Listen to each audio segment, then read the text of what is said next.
आज हम लोग अप्रत्यक्ष कैलोरीमेट्री के बारे में पढ़ेंगे। पिछले वीडियो में हम प्रत्यक्ष कैलोरीमेट्री के बारे में पढ़ चुके हैं, जहाँ पे हम एक व्यक्ति को श्वसन कैलोरीमीटर के अंदर कुछ दिनों के लिए रख देते हैं और फिर उसका ऊष्मा उत्पादन प्रतिदिन के अनुसार नापते हैं। पर अप्रत्यक्ष कैलोरीमेट्री में हम व्यक्ति का जो श्वसन गुणांक है उसकी गणना करते हैं, उसने कितनी ऑक्सीजन ली और कितनी कार्बन डाइऑक्साइड उत्सर्जित की, निष्कासित की, उसकी गणना करके आरक्यू की गणना करते हैं और उसके बाद हम उससे ऊर्जा उत्पादन की गणना करते हैं। उसे हम अप्रत्यक्ष कैलोरीमेट्री कहते हैं। तो इसके लिए निम्नलिखित चरण का अध्ययन करना पड़ता है। सबसे पहले ऊर्जा उत्पादन और आरक्यू के मध्य एक संबंध है और ये जो है इसमें विभिन्न कैलोरिक मान होता है। जब कोई व्यक्ति 1 लीटर ऑक्सीजन का उपयोग करता है तो वो निश्चित मात्रा में पोषक तत्वों का ऑक्सीकरण करता है और इसके लिए एक विशिष्ट टेबल्स उपलब्ध है जिनके द्वारा कितनी उसने ऑक्सीजन का उपयोग किया और कितना कार्बन डाइऑक्साइड निष्कासित की, उस आरक्यू के मान से उसने कितना ऊर्जा उत्पादन किया वो हम उससे सीधे टेबल से देख सकते हैं।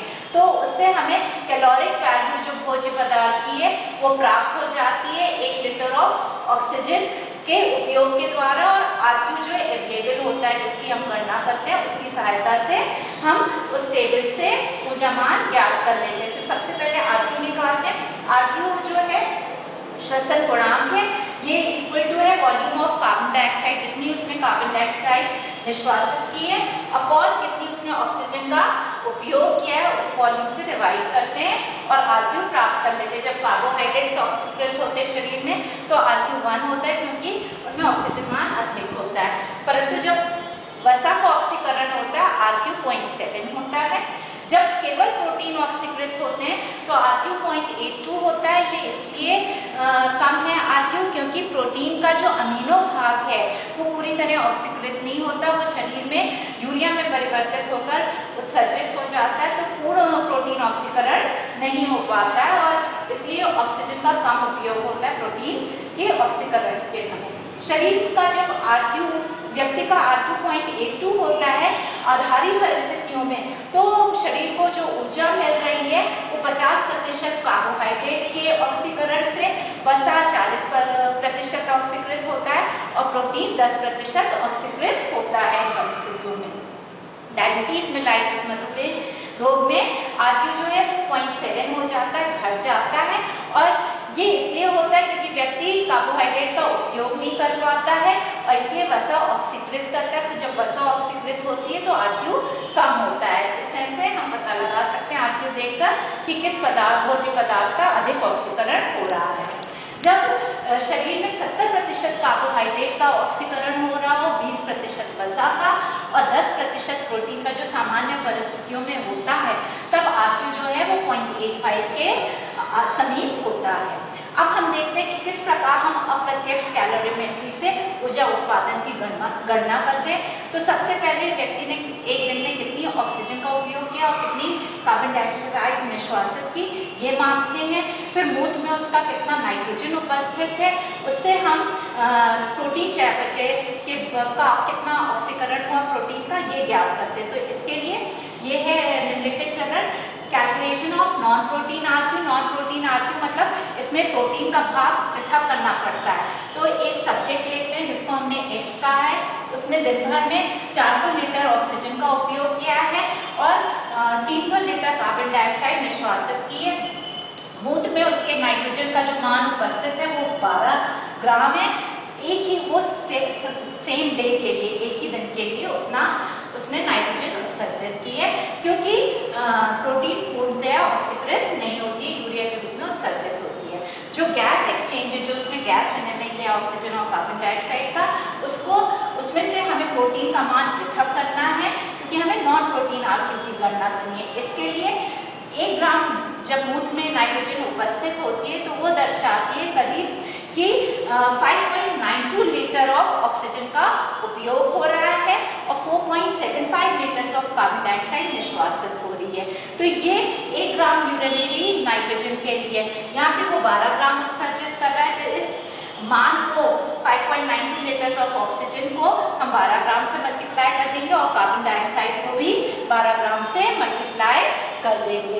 तो यहाँ 1 ग्राम नाइट्रोजन के लिए 5.92 लीटर्स ऑफ ऑक्सीजन का उपयोग है, तो 12 ग्राम के लिए 71.04 लीटर्स का ऑक्सीजन उपयोग में आ रही है। इसी प्रकार 1 ग्राम नाइट्रोजन के लिए 4.75 लीटर्स कार्बन डाइऑक्साइड निष्कासित हो रही है, तो 12 ग्राम नाइट्रोजन के लिए इसको हम मल्टीप्लाई करते हैं तो 57 लीटर्स ऑफ कार्बन डाइऑक्साइड निष्कासित होती है।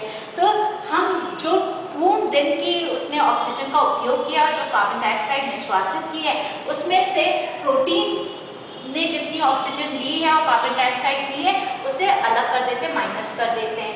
तो उससे हमें बचा हुआ जो मान मिलता है ऑक्सीजन और कार्बन डाइऑक्साइड का, वो उससे फिर हम नॉन प्रोटीन आरक्यू की गणना करते हैं। तो इसलिए बचे हुए से हम नॉन प्रोटीन आरक्यू की गणना करने के लिए ये निम्नलिखित चरण करते हैं।